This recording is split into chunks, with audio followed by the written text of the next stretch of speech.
அதிபர் ட்ரம்ப் நடவடிக்கைக்கு அந்த நாட்டிலேயே எதிர்ப்பு இருந்தாலும் அதையெல்லாம் ஓரம் கட்டி சர்வாதிகார ட்ரம்ப் செயல்பட தொடங்கியுள்ளார். குறிப்பாக அண்டை நாடுகளை உரசி பார்க்கும் அவரது அறிவிப்புகள் ஏற்றத்தையும் மாற்றத்தையும் அமெரிக்காவுக்கு தருமா அல்லது ஏமாற்றம்தான் மிஞ்சுமா என்று பொறுத்திருந்துதான் பார்க்க வேண்டும். வணக்கம். நாளேடு செய்திகள். ஆம், அமெரிக்க அதிபராக ட்ரம்ப் பதவியேற்ற பிறகு தொடர்ச்சியாக பல அறிவிப்புகளை வெளியிட்டு உலகையே அதிர்ச்சியடைய செய்து வருகிறார். H-1B விசா, கிரீன் கார்டு ஆகியவற்றுக்கு கட்டுப்பாடுகளை கொண்டு வந்த அவர் செல்வந்தர்களை ஈர்க்க கோல்டு கார்டு விசா திட்டத்தை அறிமுகம் செய்தார். இதையடுத்து அரசு செலவினங்களை குறைக்க அமெரிக்காவில் 440 அரசு கட்டிடங்களை விற்க முடிவு செய்துள்ளார். இதில் முக்கிய புலனாய்வு அமைப்பான FBI கட்டிடமும் ஒன்றாகும். மேலும் உள்நாட்டு வருவாய் சேவை பிரிவில் பணியாற்றும் 90,000 பேர் ஊழியர்களை பாதியாக குறைக்கவும் திட்டமிட்டுள்ளார். ட்ரம்பின் இந்த அதிரடி அட்ராசிட்டிகளை கண்டித்து 50 மாகாணங்களிலும் போராட்டம் வெடித்துள்ளது.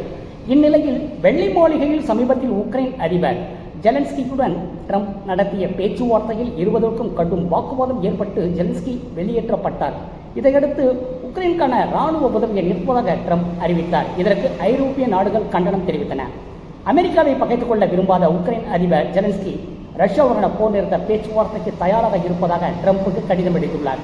மேலும் உக்ரைனில் கனிம வளங்களை வெட்டி எடுக்கும் அமெரிக்க ஒப்பந்தத்தில் கையெழுத்திடுவதாக பணிந்துள்ளார். இதனால் ட்ரம்பின் நடவடிக்கைக்கு வெற்றி கிடைத்துள்ளதாக பார்க்கப்படுகிறது. இதையடுத்து அமெரிக்க பொருட்களுக்கு வரி விதிக்கும் இந்தியா உள்பட உலக நாடுகளுக்கும் பரஸ்பர வரி விதிப்பதாக ட்ரம்ப் தெரிவித்துள்ளார். ஏற்கனவே கனடா, மெக்சிகோ, சீனா ஆகிய நாடுகளுக்கு 10 முதல் 25% வரியை விதித்துள்ள நிலையில் கடும் கோபமடைந்த அந்நாடுகள் அமெரிக்க இறக்குமதி பொருட்களுக்கு வரியை உதவி அறிவித்துள்ளன. அமெரிக்க அதிபர் ட்ரம்ப் நட்பு நாடுகளுக்கு எதிராக வர்த்தக போரை தொடங்கியுள்ளார். அதே சமயம் புடினை திருப்திப்படுத்த ரஷ்யாவுடன் நெருக்கம் காட்டுகிறது. வரி அதிகரித்து கனடாவின் பொருளாதாரத்தை வீழ்த்து விடலாம் என்று ட்ரம்ப் நினைப்பது நடக்காது. அமெரிக்காவின் 51வது மாகாணமாக கனடா மாறாது என்று அந்நாட்டு பிரதமர் ஜஸ்டின் ட்ரூடோ தெரிவித்துள்ளார். இதேபோல் அமெரிக்காவுடன் வரி போர், வர்த்தக போர் மட்டுமல்ல, எந்தவித போருக்கும் சிலர் தயார் என்று அந்நாடு தனது எதிர்ப்பை பதிவு செய்துள்ளது. ட்ரம்பின் வரி விதிப்புக்கு வரி மிரட்டலுக்கு விரைவில் தீர்வு காணப்படும் என்று இந்தியா தெரிவித்துள்ளது. வரி அதிகப்படுத்துவதற்கான காரணத்தை விளக்கிய ட்ரம்ப் ஐரோப்பிய ஒன்றியம், பிரேசில், மெக்சிகோ, கனடா, இந்தியா, சீனா நாடுகள் நாங்கள் வசூலிப்பதை விட வரியை எங்கள் பொருட்களுக்கு வசூலிக்கின்றன. நாங்கள் பல வகையில் இந்நாடுகளுக்கு உதவி செய்கிறோம். ஆனாலும் நண்பர்களும் எதிரிகளும் வரி விஷயத்தில் ஒரே மாதிரியாகத்தான் செயல்படுகிறார்கள்.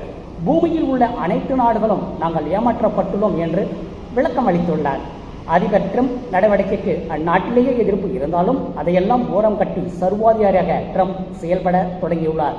குறிப்பாக அண்டை நாடுகளை உரசி பார்க்கும் அவரது அறிவிப்புகள் ஏற்றத்தையும் மாற்றத்தையும் அமெரிக்காவுக்கு தருமா அல்லது ஏமாற்றம்தான் மிஞ்சுமா என்று பொறுத்திருந்துதான் பார்க்க வேண்டும். நன்றி.